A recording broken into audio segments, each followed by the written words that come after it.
revenons un peu à ce qui fait pour moi l'essence même d'une chaîne Booktube, à savoir les avis livresques. Bonjour à tous et bienvenue donc dans un nouveau point lecture avec, comme vous le verrez très certainement, un point de vue et un cadre qui a un tout petit peu changé. Je fais des tests, on verra bien ce que ça donne. Aujourd'hui, comme d'habitude, je vais donc vous parler de 4 lectures que j'ai fait dernièrement.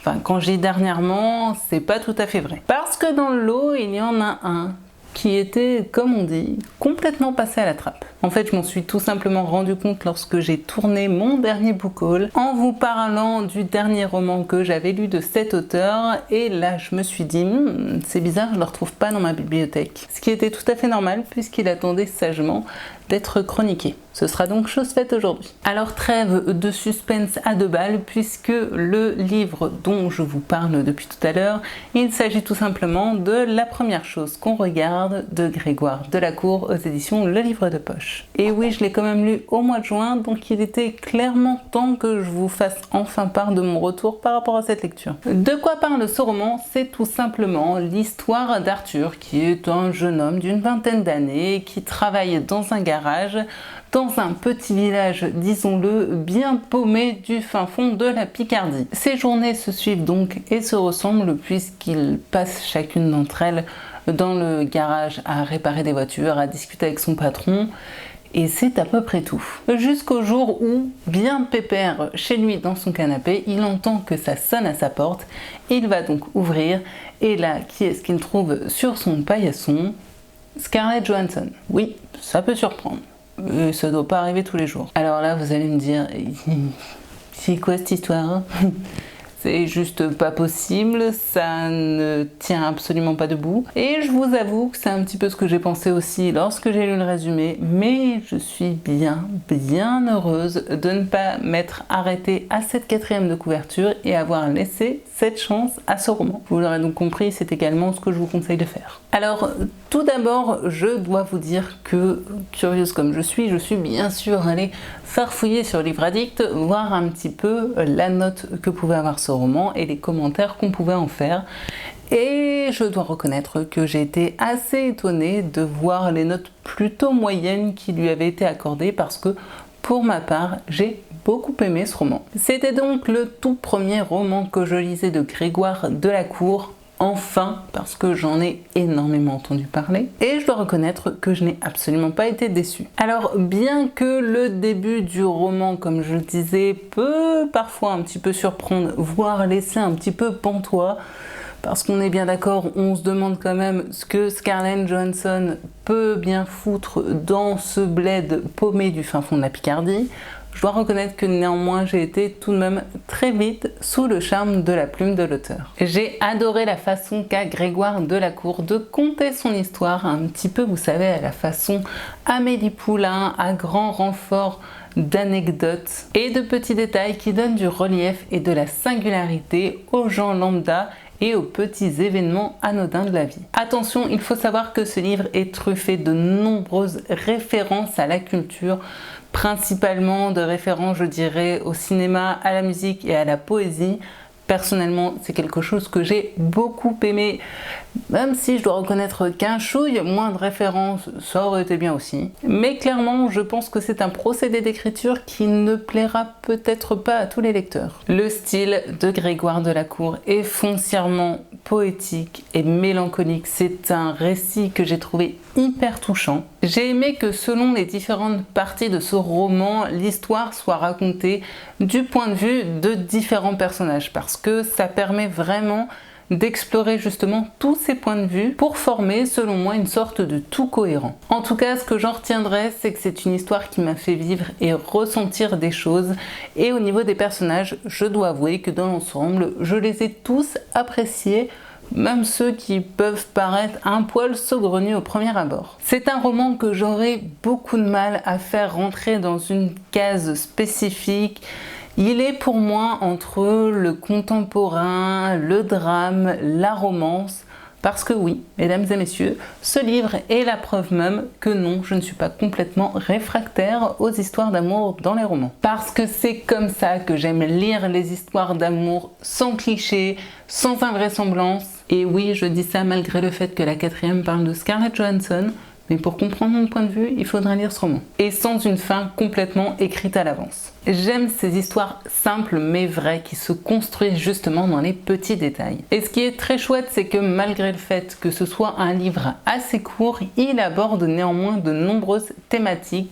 Alors bien sûr, vous vous en doutez, il aborde la thématique de l'amour, du premier grand amour, je dirais, mais aussi la thématique de l'acceptation de soi, du deuil, de l'identité, de la difficulté parfois à verbaliser ses sentiments, de l'abandon ou encore du regret. Ce livre, c'est finalement un peu un condensé de la vie. J'ai aussi bien sûr beaucoup aimé le fait que cette histoire prenne place entre la campagne picarde et la campagne du Nord, des paysages que par conséquent j'imaginais très bien pour les avoir connus, et je pense d'ailleurs que cela a participé à rajouter un petit peu de tendresse que j'ai pu avoir pour cette histoire. Vous l'aurez donc compris, pour ma part c'était un premier essai avec Grégoire Delacour, un premier essai que j'ai trouvé plutôt réussi, avec une plume qui selon moi est à la fois belle, touchante, originale et aboutie. Alors c'est avec beaucoup de plaisir que je lirai ses autres romans en espérant qu'ils me touchent autant que celui-ci a pu me toucher. Et bien sûr, si contrairement à moi vous avez déjà lu pas mal de Grégoire Delacour,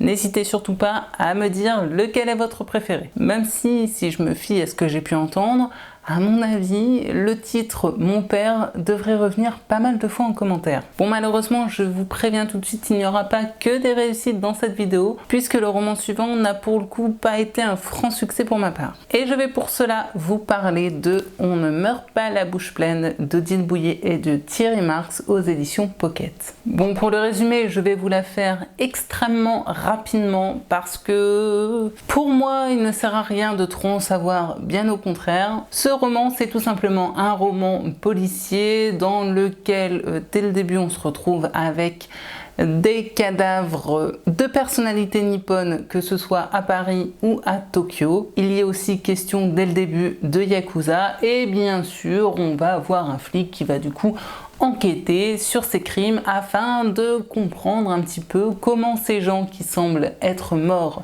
de mort naturelle ont en réalité été assassinés. Et comme je l'ai dit, voilà typiquement un roman qui ne m'a vraiment pas emballé. Je ne vais pas dire que ce roman a été une déception parce que très sincèrement, je n'en attendais absolument rien, mais il y a eu pour ma part beaucoup trop de loupés, ce qui est franchement dommage parce que selon moi, l'idée de base était vraiment très intéressante. Malheureusement, la promesse énoncée par la 4e de couverture n'a pas du tout été tenue. En même temps, je suis en train de me dire que les critiques citées sur la 4e de couverture viennent tout de même de Le Matin Dimanche et Télé 7 jours. C'est sûr que même si je mets mes a priori de côté, niveau critique littéraire, c'est pas forcément dans ce type de magazine que j'irai choisir mes références. Premier gros souci pour ma part, les personnages manquaient cruellement de relief. Des personnages dont on savait finalement assez peu de choses et dont je suis restée complètement extérieure et hermétique à toutes leurs péripéties.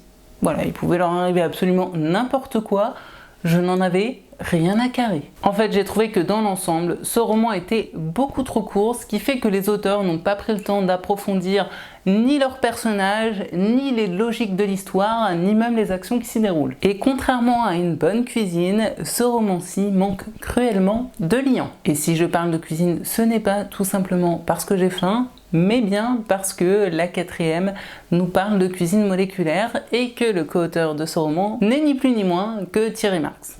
Oui, le grand chef. À plusieurs reprises durant ma lecture, je me suis fait la réflexion que j'avais l'impression d'avoir sous les yeux une succession de scènes sans lien entre elles. Autre gros problème avec moi par rapport à ce roman, le gros manque de réalisme. Et je ne parle même pas du côté flic de l'histoire qui ne tenait absolument pas debout à de nombreux aspects. À mon avis, si un flic, un vrai, lit ce bouquin, il va franchement se marrer. Trop d'invraisemblances, trop de hasard heureux. Je trouve que les auteurs auraient dû faire un minimum de recherche par rapport aux thématiques et aux univers abordés parce que là, véritablement, je ne croyais absolument à rien de ce que je lisais. En ce qui concerne les Yakuza, pour le coup, j'ai trouvé ça un peu intéressant tout de même. Et pas de spoil, hein, comme je l'ai dit, on en parle dès les premiers chapitres. Alors bien sûr, n'y connaissant pas grand chose à cette thématique, je ne pouvais pas vraiment juger de la véracité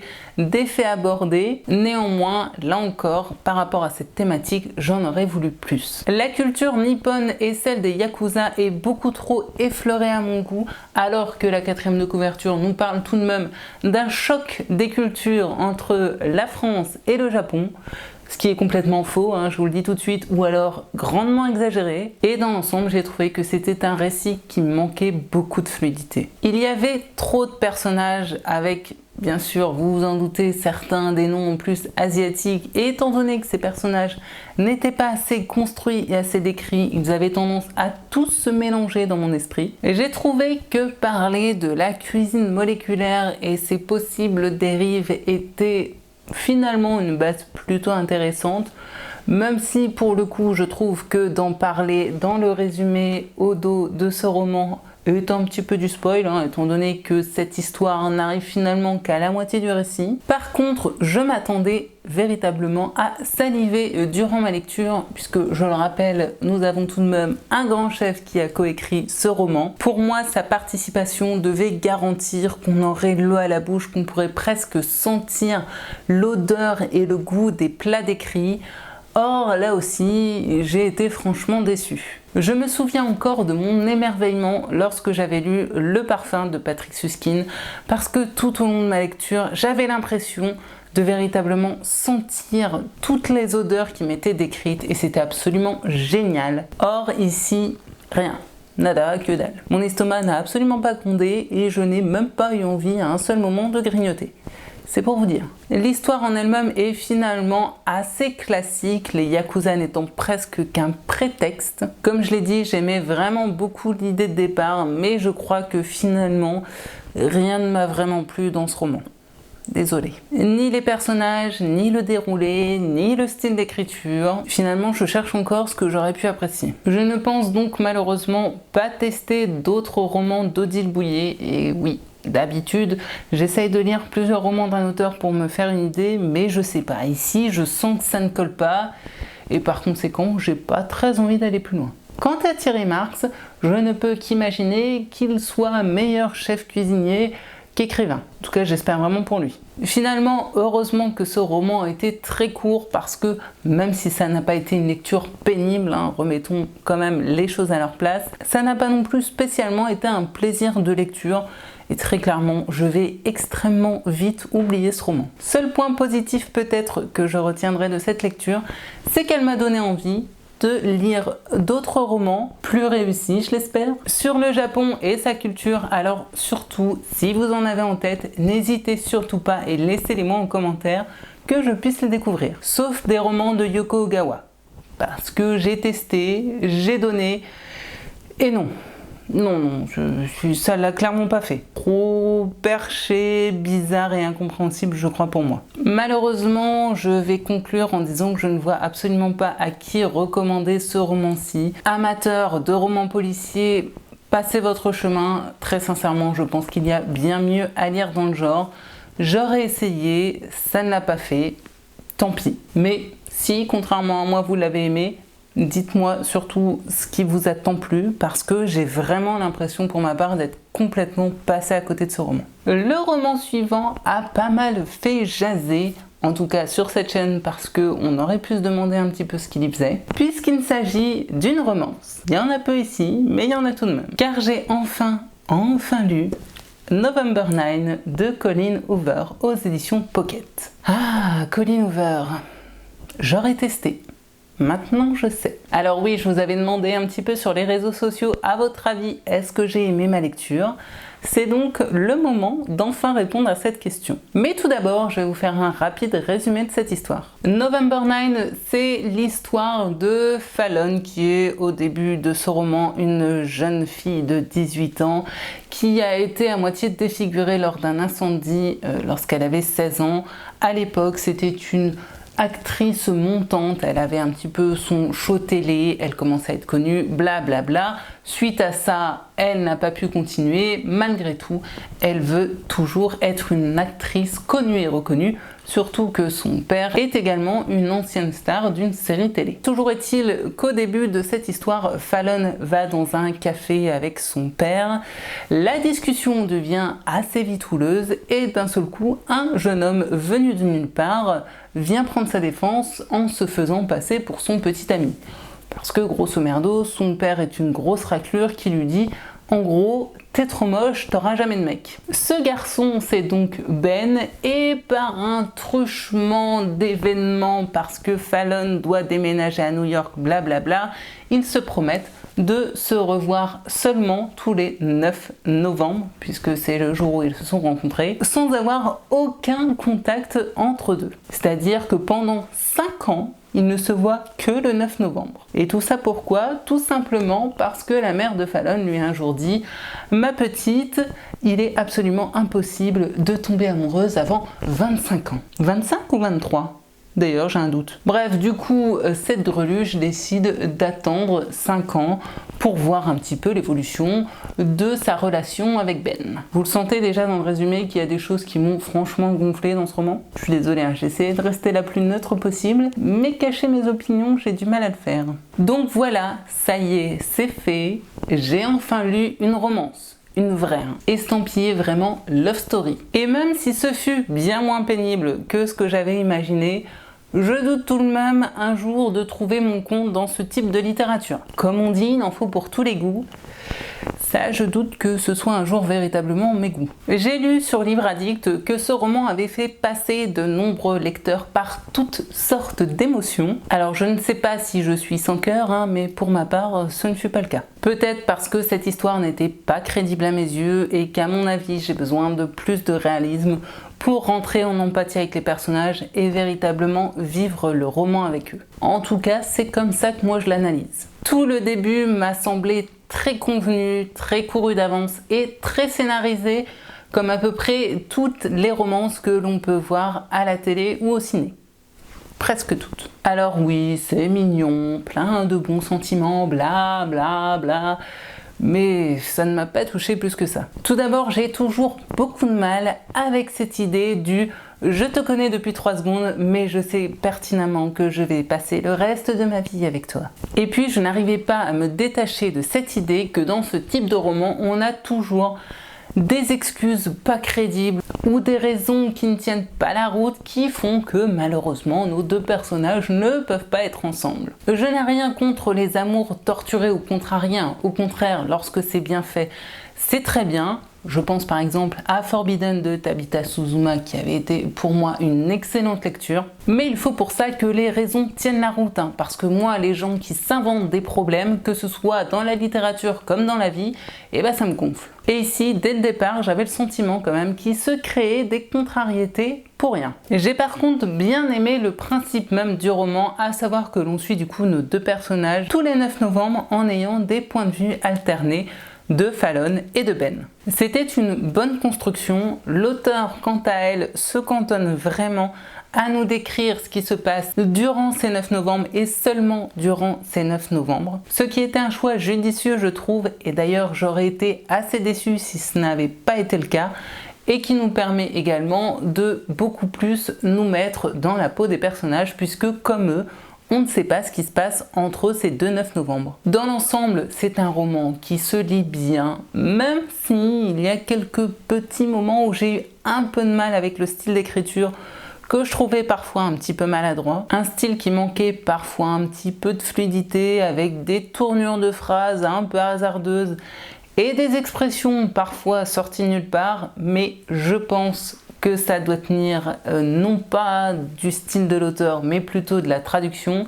Mais bon, n'ayant pas lu Colleen Hoover en VO, je ne peux que le supposer. Et j'ai été déçue par contre par un point, puisque au début de cette histoire, comme je le disais, on va suivre Fallon, qui a été à moitié défiguré par un incendie et je me suis dit chouette, on va effectivement suivre du coup un personnage original avec une particularité physique et du coup hors des normes sociétales et des critères de beauté communs et que l'on allait du coup par là même expérimenter ses sentiments, ses ressentis, son manque de confiance en elle, etc.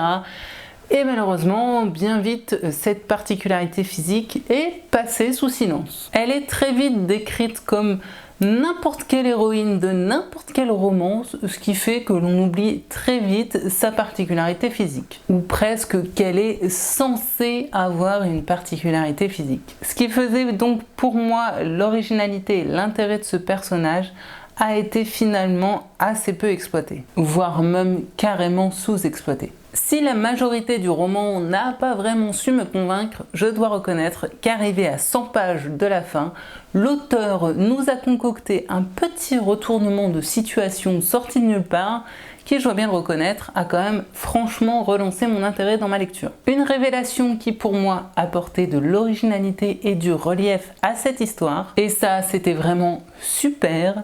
Malheureusement, j'ai trouvé la fin un petit peu ratée à mon goût. Une fin que j'ai trouvée trop facile, trop conventionnelle et surtout, étant donné justement cette révélation, je m'attendais vraiment à autre chose, voire même, je dois reconnaître que j'ai un petit peu de mal quelque part avec la morale, entre guillemets, que cette fin sous-entend. Et oui, désolé, je suis obligée de rester extrêmement vague. Concernant les scènes de fesses, elles sont hyper soft. Alors pour ceux qui n'aimeraient pas ça, vous pouvez y aller, hein, sans souci, il n'y a absolument rien de cochon, dégueu ou ce que vous voulez. Rien n'est décrit, les idées sont vraiment juste effleurées.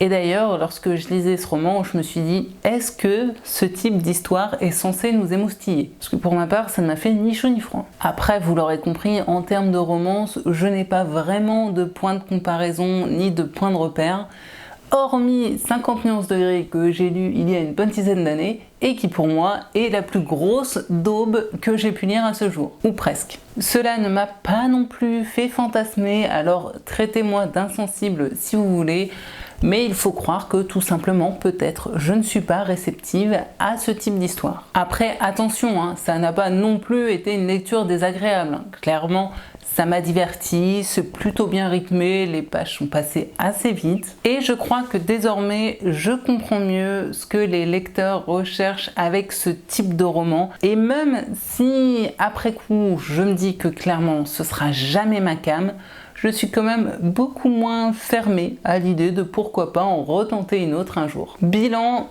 pour le moment, pour ma part, je dois reconnaître qu'il n'y a finalement que Jane Austen qui sait m'embarquer avec des romances. Que voulez-vous, je dois avoir peut-être un côté vieux jeu, je ne sais pas. En tout cas, les romances poussiéreuses semblent me convenir beaucoup plus que les romances contemporaines. Et comme vous le remarquez, là je ne vous demande pas de me laisser en commentaire d'autres types de romances parce que je pense que j'ai eu ma dose pour les 6 prochains mois. Pour retenter l'aventure, on verra peut-être ça l'année prochaine. Et pour être sûr que vous ne vous êtes pas planté et que vous êtes bien sur ma chaîne, je vais du coup repasser un type de littérature dont vous avez beaucoup plus l'habitude ici, puisque je vais pour terminer vous parler de Trafic de Benoît Séverac, toujours aux éditions Pocket. Alors souvenez-vous de Benoît Séverac, j'avais lu il y a de ça quelques mois, voire peut-être une année, 115, que j'avais beaucoup aimé. Et bien celui-ci, c'est tout simplement le tome précédent. Oui, comme d'habitude, je les ai pas lus dans l'ordre. Comme 115, l'action de Trafic se déroule tout simplement à Toulouse et plus précisément dans la cité des Isards. Et au début de ce roman-ci, on suit Samira qui vit du coup dans cette cité, qui a son grand frère qui est clairement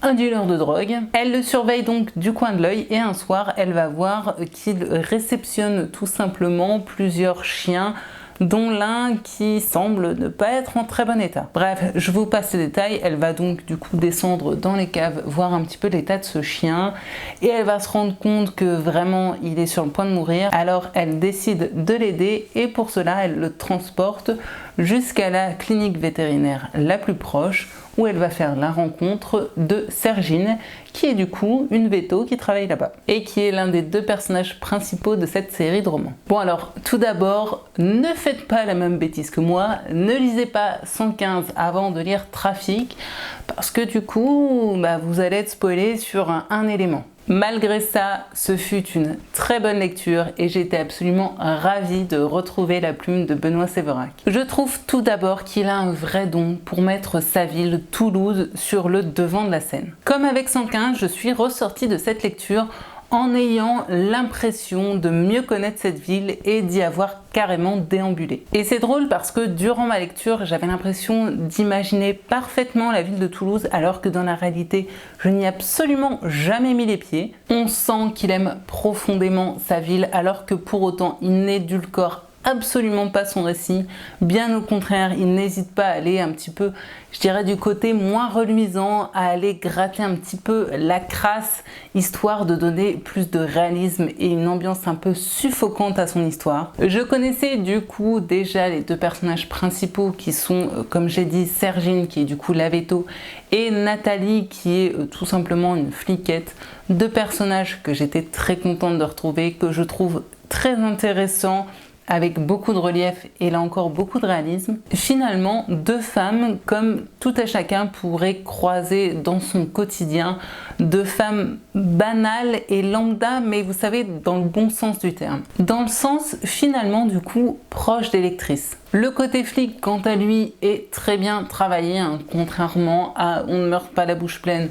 Ici, je croyais tout à fait à ce que je lisais. On sent d'ailleurs que Benoît Séverac a dû beaucoup se documenter sur la police, le mode de fonctionnement, etc. parce que ça sonnait juste. Après, dans ce roman-ci, on est beaucoup dans le trafic de drogue et dans la radicalisation religieuse, deux thématiques qui, au premier abord, ne sont pas franchement ce que je préfère lire et pour autant c'est plutôt bien passé. En fait, ce livre c'est typiquement ce que l'on appelle du polar sociétal. L'auteur n'hésite pas vraiment à mettre le doigt sur des thématiques et des problèmes sociaux qui sont toujours au cœur de notre société française. Et ce qui est top, c'est qu'il le fait bien, toujours avec un point de vue que je trouve original et sous couvert d'une plume à la fois réaliste, bien travaillé et un poil poétique par moment. Alors je ne vais pas vous mentir, j'ai trouvé ce premier tome un poil en dessous du tome 2 qui était donc 115 comme je vous l'ai dit au tout début. Et j'ai l'impression qu'en fait Benoît Séverac,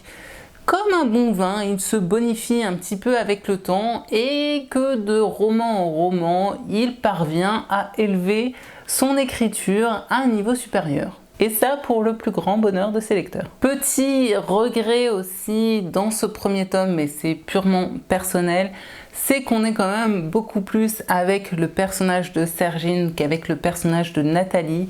J'ai senti un petit déséquilibre de ce point de vue-là. Et puis j'ai eu un petit peu de mal avec la toute fin. J'ai aimé en soi comme il conclut son roman, l'idée qu'il veut faire passer. Mais je sais pas, les scènes de fin pour certaines m'ont semblé un petit peu irréalistes. Après, ça se passe dans un contexte, dirons-nous, que je ne connais absolument pas. Et par conséquent, peut-être qu'un flic qui lirait ce roman-ci trouverait ça très réaliste. C'est possible. Là-dessus, j'ai pas assez de connaissances pour pouvoir juger. Attention aussi, je tenais à le signaler, il y a tout de même une scène de violence sur animal que j'ai eu beaucoup de mal à lire. Oui, que voulez-vous, je suis bizarre, je lis des choses où on retrouve des cadavres absolument dégueux et ça ne me fait rien. Par contre, tout ce qui touche aux animaux, j'avoue que ça me met assez vite la gerbe et que j'ai beaucoup de mal à lire ces passages-là. Par exemple, le passage du chat dans le roman de Noreg, je pense que j'arriverai jamais à l'oublier celui-là. Qu'est-ce qui lui a pris? Je ne sais pas. Malgré tout, c'est un très bon roman avec une écriture à la fois intelligente et réaliste qui ne tombe jamais dans le pathos mais qui au contraire dégage une certaine force. Vous pouvez donc y aller. Lisez donc Benoît Séverac, allez le découvrir. Pour moi, c'est vraiment du bon polar français et par conséquent je continuerai à découvrir ces autres romans avec beaucoup de plaisir. C'est donc ainsi que se termine ce point lecture. Comme vous l'aurez vu, il y en aura eu pour tous les goûts et des avis assez variés avec de très belles réussites et d'autres lectures qui m'ont franchement beaucoup moins emballé. J'espère donc que mes retours vous auront été utiles et que pourquoi pas vous aurez découvert des titres qui peut-être vous enchanteront par la suite. Un autre point lecture est en préparation parce que oui, en ce moment, j'essaye tout de même de me remettre un petit peu à la lecture ou en tout cas de me dégager du temps pour ça. Et c'est très bien parce que j'ai fait des lectures. Je ne vous en dis pas plus, mais il y a des petites pépites qui vont arriver sur la chaîne, en tout cas selon moi. Comme d'habitude, j'espère du coup que cette vidéo vous aura plu. N'hésitez pas à venir papoter avec moi en commentaire, je réponds toujours à tout le monde, même si c'est pas forcément fait dans la seconde, hein, ça je le reconnais. Pour conclure, bien sûr, comme d'habitude, je vous souhaite paix, amour et littérature dans vos cœurs, et j'espère vous retrouver très bientôt sur cette chaîne. Bye!